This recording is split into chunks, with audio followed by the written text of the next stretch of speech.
Good people of YouTube, my name is Spanner, welcome back to my Warframe guide. On this video we will talk about some more stuff you can do after finishing the Second Dream and War Within quests. Once again, if you haven't finished the Second Dream and War Within quests, stop watching this right now. You have been warned. After finishing the War Within quest, you will have access to Sorties. This is a daily set of 3 missions that each have a unique modifier, which function similarly to the modifiers of Nightmare missions.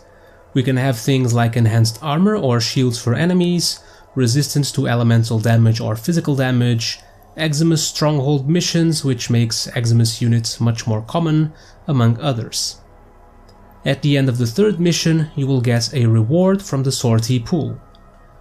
These rewards include, at the common level, Riven Mods and Ayatan sculptures. The uncommon rewards are 4000 Endo, 6000 Kuva or a random 3-day booster. The rare rewards include an Exilus adapter, 1 Forma, an Orokin Catalyst blueprint or an Orokin Reactor blueprint. And finally, there's a legendary reward called a Legendary Core.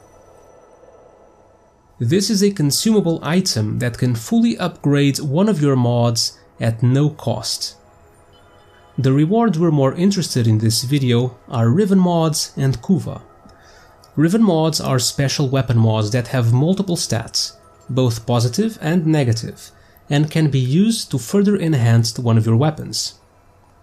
When you first get one, they are veiled, meaning you don't know their stats or the weapon they're for. You only know the type of weapon, pistol, shotgun, rifle or melee. To unveil the mods, you must complete the challenge presented on the mod cards.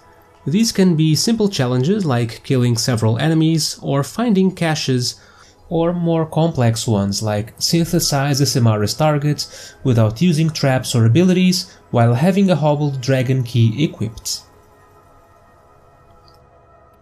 Before you attempt the challenge, make sure you have the mod installed on an equipped weapon. Veiled Riven mods cost no mod points to install and can be installed on any weapon of the corresponding Riven type, meaning shotgun Rivens can be installed on any shotgun and melee Rivens on any melee weapons.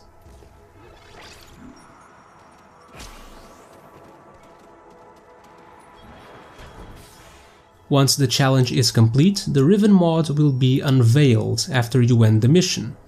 The weapon it can be used in and the stats are completely randomized, so you may get something really good or something completely useless. This is where Kuva comes in. Kuva is a resource acquired from Kuva Siphon missions, Cetus bounties, and Sorties, which can be used to reroll a Riven Mod Stats. Just select the mods, and as long as you have enough Kuva, you can reroll it, gaining new randomized stats. The Kuva required to reroll a mod will increase per each reroll until it caps at 3500 Kuva at 10 rerolls. Each Riven mod also has a mastery rank requirement, meaning you need a certain mastery rank to be able to use them. The Riven Mod stats are determined by the weapon's Riven disposition. You can see the weapon's disposition if you have a Riven for it. It's represented by these 5 circles. The more circles that are full, the higher the weapon's disposition and the higher the stats a Riven mod for it can have. This system is present to make weaker weapons have stronger Rivens, a way to try and make them more relevant. If a weapon's disposition is ever changed and you have a Riven for it, the Riven stats will update accordingly.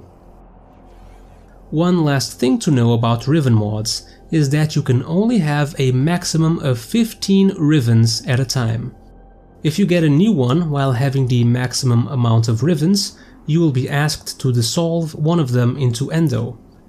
You can, however, increase the maximum amount of Rivens you can have by buying slots from the market with platinum.